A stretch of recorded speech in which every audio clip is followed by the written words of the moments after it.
My name was Oliver. I grew up in Deptford and went to primary school in Deptford called Ashmead Primary School. I couldn't find happiness in anything. I started reviewing all the places I was searching, like money, jewelry and women. Look at the lifestyle we was living. Now I find satisfaction in the simple things. Look at the inner peace that religion brings. Like just knowing your purpose in life. Like knowing the angel of death could take your soul tonight. Like the possibility of you getting to paradise. You know, knowing you can get there if you're living right. In class, I always was talkative, creative. I got bored a lot, and some would say, I would even say that I was, like cause a little bit of trouble. I like creativity, so I like things like art. I wasn't that good at art, but I like drama. I was good at drama and things like that. So that's kind of what I went into to act. Like my mum put me into theatre companies in Deptford. There's a theatre there, so I was always active. My mum put me into gymnastics because I was an active child. She put me into activities that would take my energy away because I just had so much energy. I was born with a heart condition and I was a bit deaf when I was born as well. So I had problems so I was always in and out of hospital as well as a child, missing out primary school days. It wasn't that easy, but I managed to I made people laugh a lot. That's what helped me through, I guess. And growing up in Deptford, it was easy just to go outside and just go on the street with your friends. And that's what I like. Even in primary school, I liked to go out on the street. I wasn't allowed. My mum would always chase me down. She would always find out where I was and run me down. And had a little, I would always be on this going outside, just trying to have fun, I guess. At the end of primary school, I actually got excluded for swearing at a teacher. That was a big thing in my primary school. And someone told the teachers I had a knife on me, because like a little pen knife. Someone told the teachers that. So when I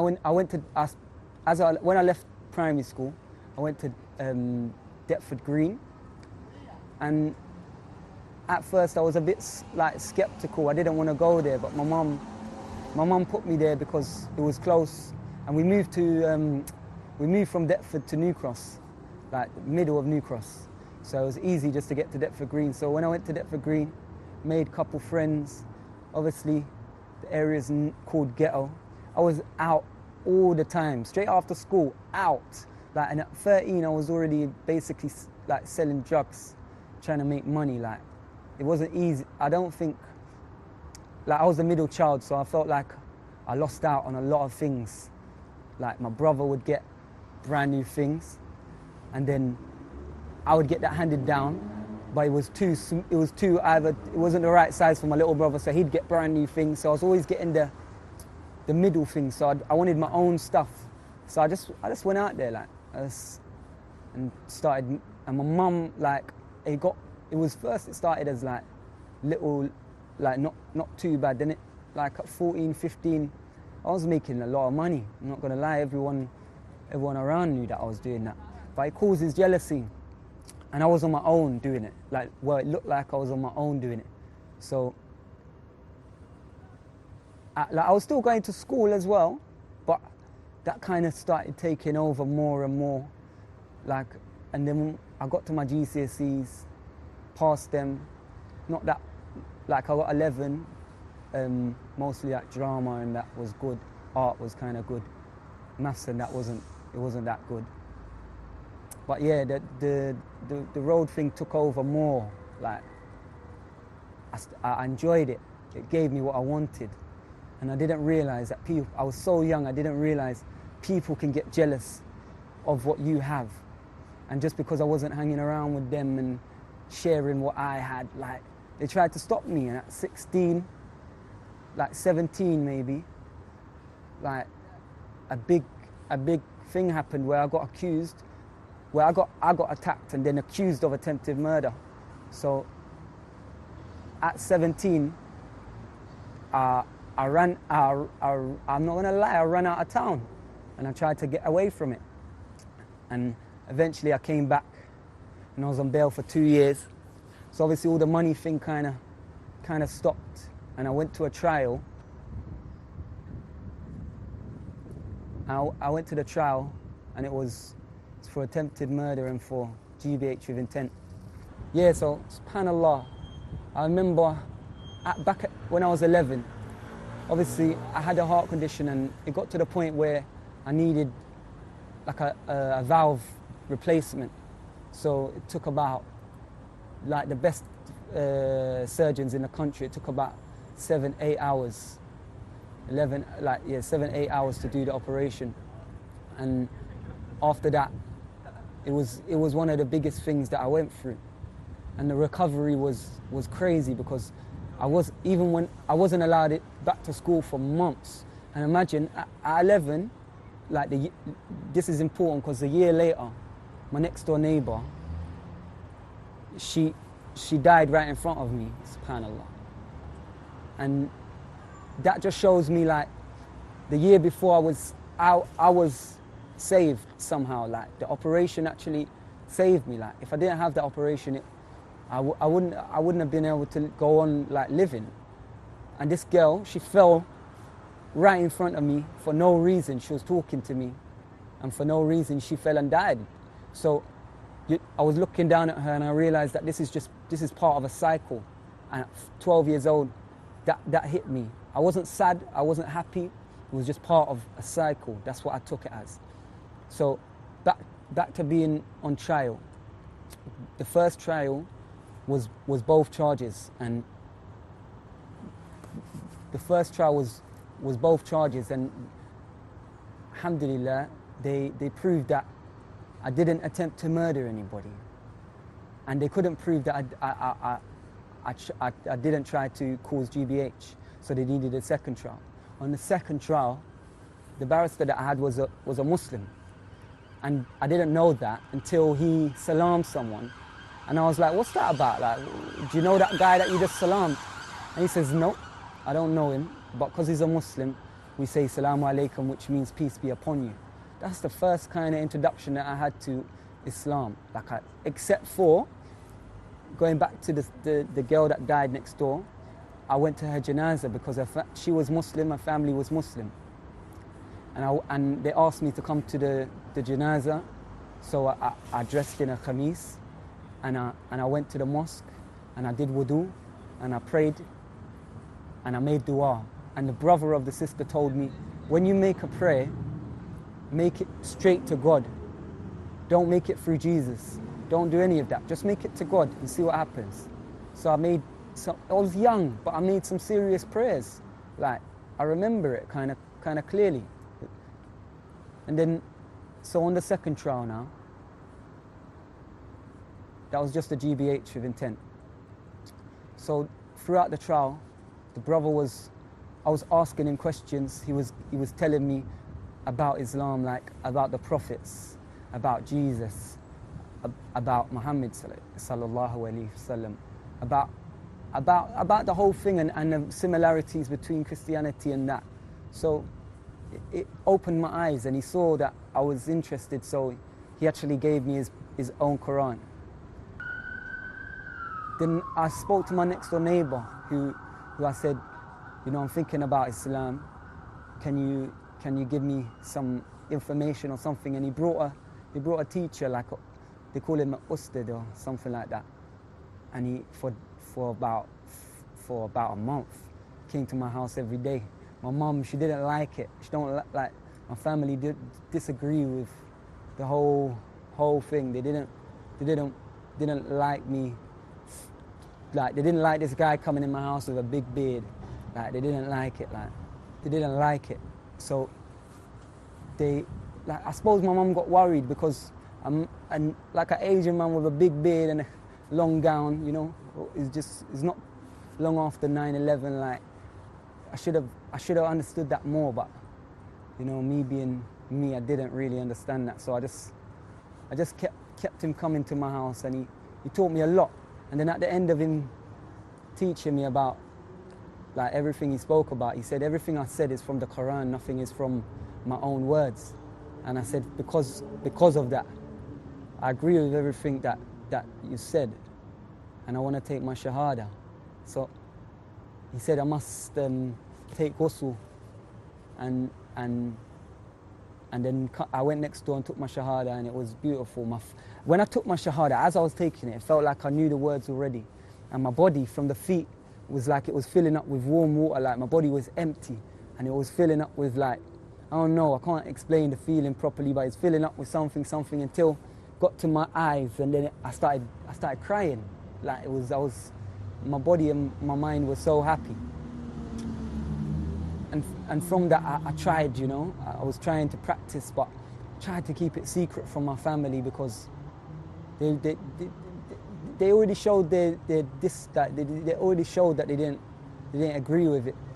So every time I'd go to the mosque with a khamis on, I'd tuck it in before I go home and go in just normal, but I was still on the road. I won't lie, I was still on the road.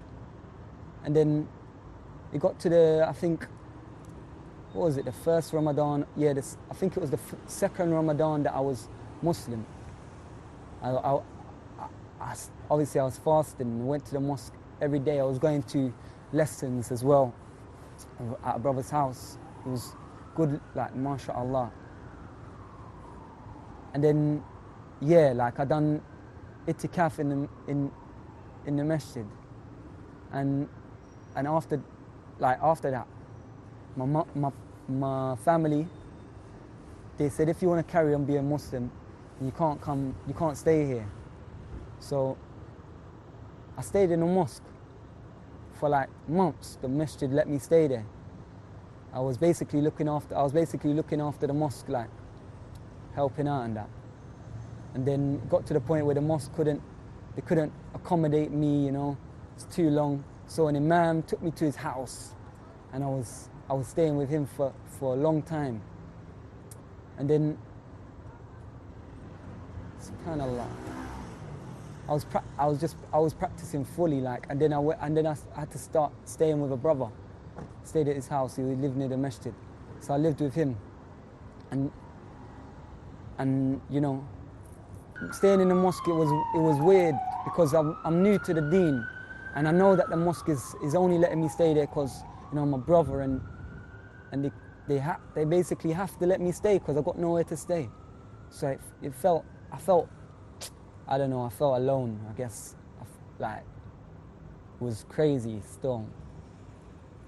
Like, it was mad. Like, I started, when you just, because I was so keen about Islam, I started dissing all my old friends, like, because they were so road, like, just diss them. Like, when they have phone calls, they ring me up, straight away I'm giving them dawah, but it's the wrong kind of dawah. I'm arguing, like, you don't know the truth. Like, I'm trying to tell them when I don't really know, like, so when I'm arguing with them, I don't really have no weight in my argument. I'm a new Muslim, like, I barely know how to pray. So it was a crazy time in my life. That was a crazy introduction to practicing, because even I stopped grinding, innit? I stopped the road thing because I really learnt about, like, the deen, and that was one thing that you have to come away from, because it's not just the money, the haram money. It's the lifestyle. That money stays in that lifestyle. It's a circle, innit? It's a circle. Like, you make that money, then you've got things that you got to spend that money on because it's that lifestyle. You got to keep up to date with it. You got to get the trainers. You got to get the girls. You got to get, you got to have. Me, I was prodded out at like 15. Like, no one was. A boy had a Prada, so I bought it from him because just so it matches my outfit. Like, I was so indulged in, like, I didn't know anything but that, innit?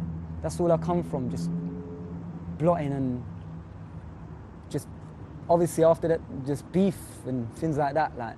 And like, when I was staying in the mosque, the people that run the mosque, they didn't even, I guess they didn't want to tell me to my face that they couldn't have me there no more. So the imam at the time that was, leading Salah in Ramadan, and like the imam of the mosque, they asked him to tell me, and I think how I saw it is he couldn't tell me just to leave, like, because he knows I don't have nowhere to go. So he invited me to his house, and I didn't realize until years later, like about 3 years into practicing, that at the time, every night his wife was making my bed, making me food, all of this. She was pregnant, and he didn't mention that. He just did it for the sake of Allah, you know. He just let me stay in his house. So I wanted to practice, but he you know what, yeah, he took me under his wing properly. Like, he took me everywhere he was going. He went to what do you call them, madrasas. Like, he was a busy imam. Like, he did ruqya. I learned a lot from being around him. Like, it was a good experience. At the same time, it was a very, very difficult situation to understand. Like, how did I put myself here? Like, is it worth it? I guess all them questions come. And then, like, alhamdulillah, brothers, the mosque that I stayed in, that was my local mosque, on like one of them on Oakent Road. So the brothers did it. We all know each other. It was a good, strong circle of brothers, you know, young brothers that some of them have similarities, and some of them are just, you know, reverts from this kind of like we just all like come together because we're trying to practice, you know. So one brother, he lived near the mosque, as I said, and he just let me stay, and it was more comfortable because he's like my age. Yeah, so I was staying at the brother's house. Alhamdulillah, I stayed there for a long time, like as long as I can remember. But you know, I got to know the deen a bit more. So it wasn't just me trying to grow my beard, trying to wear the thobe. I was actually learning at this point. Well, I was around a lot of brothers, every kind of brother. Like, there's so many, you don't even realize you're around a brother that's in a group. You don't even realize you're around a brother that, you know, that's got automotives or whatever. You don't see that, because as a new Muslim, you're sincere, you know. You're fresh, so you're trying to, you know, you're open to anything basically. Whereas, you know, I should have done the things like learning Arabic first. Whereas I jumped straight in at the deep end. Like, there was brothers I was around, I shouldn't have been around them. Like, groups that you just shouldn't be part of. You know, like, a lot of people will tell you they know this and they know that, but really and truthfully they don't even know Arabic, or maybe they do know Arabic, but you know, manipulation is just because someone's Muslim with a beard and a thobe, it doesn't mean that they can't trick you or they can't manipulate you into something that they want you to do. So, you know, you have to stay steady. You have to. There's a thing. You take the middle path. Like, that's there for a reason, because taking the middle path keeps you safe. Like, just be Muslim, innit? Like, it's easy. It's an easy way of life. You're making things difficult. We come from the road, so we're aggressive. So, yeah. So, coming to the deen is not. I'm not gonna say it's easy. It's not easy, innit? Because you're leaving a lot behind. So you're still remembering that. So you think everything in front of you is truth, or you think everything in front of you is good. And even in Islam, there's bid'ah. So there's brothers that will prey on you, like, especially if you don't know, especially if you don't go straight into learning Arabic or something, like, so you can read what you're being told, because people will teach you things, and the English language is very limited, whereas Arabic, you can say one word and it means so much. So I could tell you Islam means peace. Yeah, it does, innit? But it means so many things. It means the one who submits to Allah, innit? Like, do you understand? So I can translate something the way I want to translate it to you if I want to, innit? If someone's trying to manipulate you, you won't even know, because they're good at it, innit? They've trained themselves to get you manipulated. Like, you're not the first. Most brothers that come from the road, that's what they go through a lot of the time. They go through, pull it this arm that way, like, and then you get confused. That's, in fact, like, I practiced a lot, and I was in the deep end. I was swimming deep. I was as I said, I wasn't learning all the things I should have been, like Arabic and things like that. And then it took me back away from Islam, basically. Like years later, I basically stopped practicing. And Allahu Alam, why, innit? But could have been the reason, innit? Like, that I was in a deep end when I should have took it slowly. Alhamdulillah, Allah guided me away from all that. I'm not trying to say I'm perfect. I'm not an angel. Everyone does wrong things. Like, but one thing I learned through my whole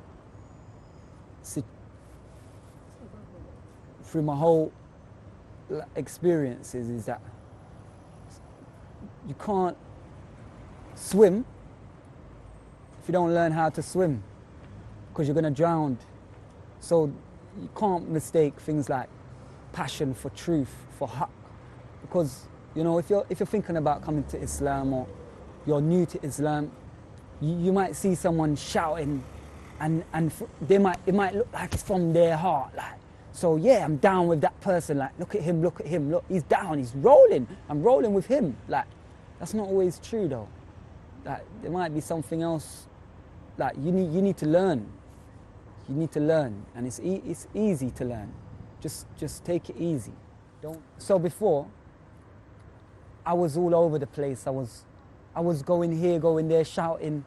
I was even going to protest, like shouting about things I actually don't really know about. Where, alhamdulillah, like now I'm back at square one. I'm learning my deen, innit? And anything that I was associated with before, I'm free from that. Alhamdulillah, I'm back to square one. I'm learning my deen. And anyone that's thinking about becoming Muslim or is new to the deen, they need to do the same and learn the deen. Barakallah feek. Yeah.